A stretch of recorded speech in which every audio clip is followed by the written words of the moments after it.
Diferentes pesquisas e relatórios revelam que as mulheres estão mais estressadas do que os homens. Com isso, 7 em cada 10 pessoas diagnosticadas com depressão ou ansiedade no Brasil são mulheres. E para saber o que está causando isso, eu recebo a psicóloga e professora de psicologia, Gislaine Martins. Boa tarde, Gislaine, bem-vinda ao Ver Mais. Boa tarde, Keltrin. Obrigada pela recepção.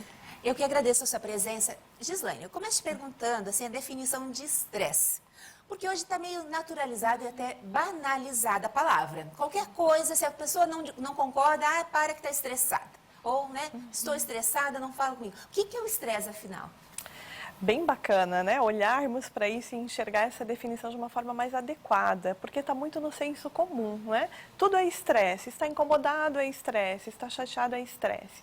E até entre os estudiosos nós temos uma definição 100% clara, mas a gente tem uns pontos importantes de prestar atenção. Então, o que a gente sabe é que o estresse é uma resposta do nosso organismo a fatores estressantes que estão no ambiente, que estão no meio, que quando acontecem fazem a pessoa se sentir no estado de alerta. Então, estava naquela zona de conforto e de repente o sinal vermelho é ligado, né? Ou o sinal amarelo. A pessoa fica em estado de alerta e começa a entrar até numa sensação de ameaça. Opa, tem algo aqui que está me ameaçando e me deixando desconfortável. Tem uma parte que é muito positiva. Em que sentido? Porque o estresse também mobiliza para a ação. Às vezes a pessoa está um pouco apática e aquele estresse faz ela mobilizar e construir alguma coisa. Mas quando ele passa do limite, aí a pessoa chega até a travar e não consegue nem avançar. E também o estresse, ele tem uma manifestação fisiológica? Qual? Exatamente, né? Então, algumas coisas começam a acontecer no corpo, né? E quando a gente percebe que ele passa até desse ponto do estresse saudável, fica um pouco pior, porque começa a aparecer aquilo que você falou no início, até mesmo sintomas de ansiedade, sintomas de um processo depressivo e até o burnout, que é muito conhecido. Mas começa muitas vezes com esse cansaço. É um cansaço que você descansou, mas não foi suficiente. Dormiu, mas quando acordou ainda precisava dormir mais. Não se sente renovado.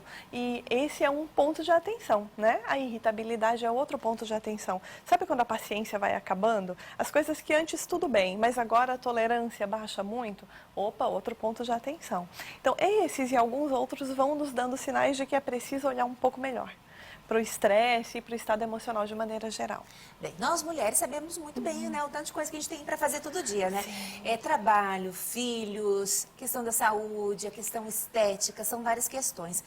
Mas você acha que também a falta de imposição de limites contribui para aumentar esse estresse? Acho que é bem esse o ponto, né? Quando a gente liga que o estresse tem a ver com fatores estressores e com a mulher de hoje, né, que equilibra vários pratos ao mesmo tempo, é o prato do trabalho, é o prato do relacionamento, é o prato dos filhos e de diversas outras situações ali, ela realmente começa a entrar no sofrimento diferente, né? Então, é interessante entender que sim, muitas vezes algumas mulheres estão com um nível de sofrimento maior, sim. Por quê? Porque estão equilibrando mais pratos e é preciso colocar limites e às vezes deixar alguns deles caírem mesmo, porque um pouco disso é entender que sim, a mulher é responsável por muitas coisas, mas ela não é a única que vive ali, às vezes, naquele ambiente familiar. Tem mais pessoas, né? E todas essas pessoas precisam se corresponsabilizar por aquele espaço também. Você falou um negócio assim, que pode passar até um pouco despercebido. Deixar alguns pratos caírem. E às vezes um desses pratos pode ser alguma coisa que está assim, dando estrutura para o resto, né? O trabalho.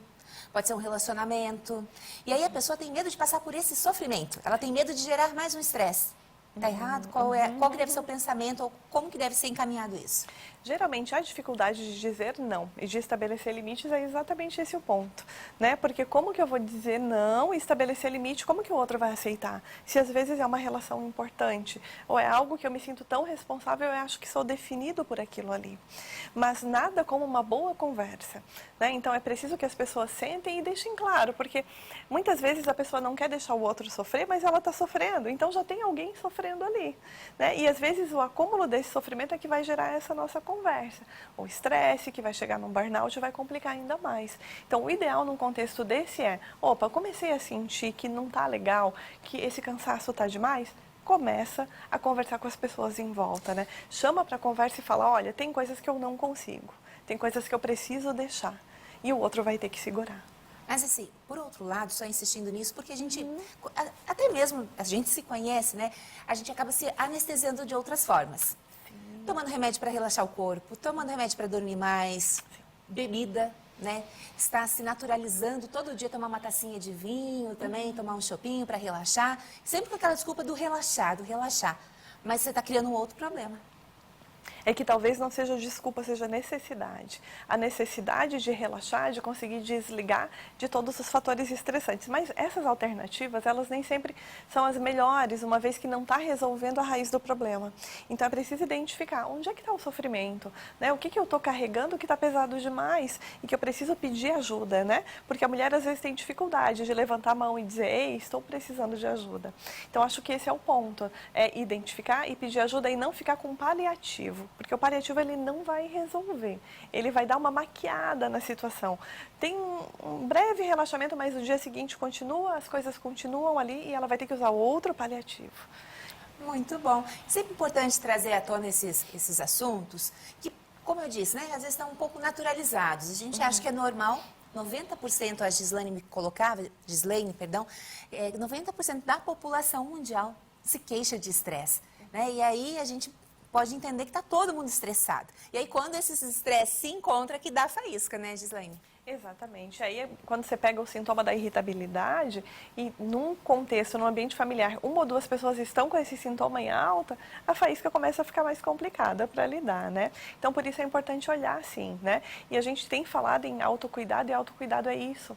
É prestar atenção em como a pessoa está emocionalmente e começar a fazer coisas nesse sentido. Dizer não, se cuidar, fazer coisas que deixem a pessoa mais desestressada. É aquele exemplo da panela de pressão, né? Despressurizar um pouco.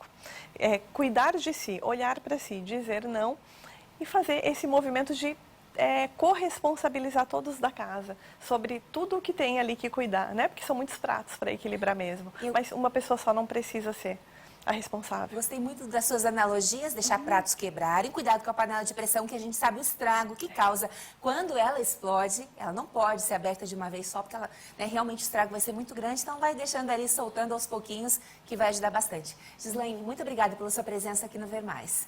Obrigada.